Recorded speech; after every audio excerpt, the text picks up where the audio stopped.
గోవుళ్ళు తెల్లనా గోధూళి ఎర్రనా అన్న ఆ గొంతు ఆగిపోయింది. ఆ వీణ మోగబోయింది. ఇక ఆ గొంతు నుంచి, ఆ గాన కోకిల గొంతు నుంచి మరొక పాట వినలేమేమో అన్న మాట కూడా ఈ రోజు సంగీత ప్రియులని కన్నీటి పర్యంతం చేస్తోంది. ఎస్ జానకి గారు ఇవాళ గుండెపోటుతో మరణించారు అన్న వార్త చెప్పాలంటే కూడా సంగీత ప్రపంచం గుండె ఎక్కడ ఆగిపోతుందో అనిపిస్తోంది. ఈ రోజు మైసూరులో కన్నుమూశారు ఎస్ జానకి గారు. ఆ గాన కోకిల గొంతు ఇక లేదు. ఆ కోకిల గొంతు ఇక వినలేం. మైసూరులోని ఓ ప్రైవేట్ ఆసుపత్రిలో చికిత్స పొందుతూ ఈ రోజు తుది శ్వాస విడిచారు మన గాన కోకిల.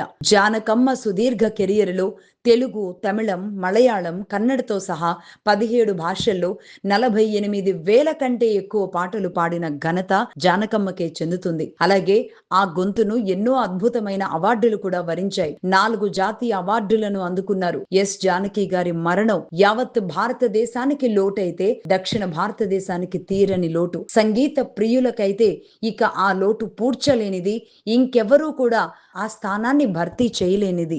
ఏప్రిల్ 23, 1938న ఆంధ్రప్రదేశ్లోని గుంటూరు జిల్లా పల్లపట్లలో జన్మించారు మన జానకమ్మ. ఇప్పుడు అది బాపట్ల జిల్లాలో ఉంది.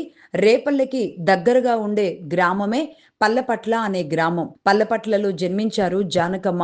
భర్త వి రాంప్రసాద్ గారు 1997లో మరణించారు. వారిద్దరికి మురళీకృష్ణ అనే ఒక కుమారుడు ఉన్నారు. ఆయన ఈ మధ్య కాలంలోనే 2026 జనవరిలో గుండెపోటుతో మరణించారు. అప్పటి నుంచి బాధలోకి వెళ్లిపోయారు జానకమ్మ. అలాగే 1997లో ఆమె భర్త మరణం తరువాత జానకమ్మ గారు ఎప్పుడూ రంగుల దుస్తులు ధరించలేదు. కనీసం జరీ అంచులు ఉన్న చీరలను కూడా ధరించలేదు. కేవలం తెల్లటి సాదా చీరలను మాత్రమే ధరించారు జానకమ్మ. తన భర్త మీద ఉన్న ప్రేమతో ఆయనకి ఇచ్చిన నివాళిగా దానిని ఇన్నేళ్ల పాటు ఆ చీరలనే, ఇంత పెద్ద గాయని అయినప్పటికీ కూడా ఎక్కడికైనా సరే ఆ చీరలతోనే సాదాసీదాగా వెళుతూ ఉండేవాళ్ళు. అలాగే జానకమ్మ 6 దశాబ్దాల కెరియర్లో ఇలా తెలుగు, తమిళం, కన్నడ, మలయాళం, హిందీతో సహా భారతదేశంలోని 17 భాషల్లో 48,000 కంటే ఎక్కువ పాటలు పాడిన అతి తక్కువ మంది మహిళా గాయనుల్లో ఒకరిగా చెప్పొచ్చు. 48,000 కంటే ఎక్కువ పాటలు పాడిన తొలి మహిళా గాయనిగా కూడా చెప్పొచ్చు. 1957లో తమిళ చిత్రం విధియన్ విలయాట్టు ద్వారా గాయనిగా పరిచయం అయ్యారు. అలాగే తెలుగులోకి వచ్చే వరకు జానకమ్మ గారి మొదటి పాట ఎమ్మెల్యే చిత్రంలో 1957లో పాడారు. అలాగే చిన్నపిల్లల గొంతు నుండి వృద్ధుల గొంతు వరకు, అలాగే పల్లెటూరి అమాయకత్వం నుంచి మోడ్రన్ వెస్టర్న్ శైలి వరకు ఎలాంటి పాటనైనా సరే అద్భుతంగా అలవోకగా ఆ పాటకి ప్రత్యేకతగా ఆమె గొంతు నిలబడుతుంది. ఆ పాటకి నిజానికి ప్రాణం పోస్తారు మన జానకమ్మ. అలాగే గాన గంధర్వుడు ఎస్పి బాలసుబ్రహ్మణ్యం, ప్రముఖ సంగీత దర్శకుడు ఇళయరాజా కాంబినేషన్ లో ఆమె పాడిన వందలాది పాటలు సౌత్ ఇండియాలోనే బిగ్గెస్ట్ హిట్స్ గా నిలిచాయి. ఎన్నో అవార్డులు, రివార్డులు, పురస్కారాలు, జాతీయ అవార్డులను కూడా అందుకున్నాయి మన జానకమ్మ పాటలు. 4 జాతీయ చలనచిత్ర అవార్డులను అందుకున్నారు జానకమ్మ.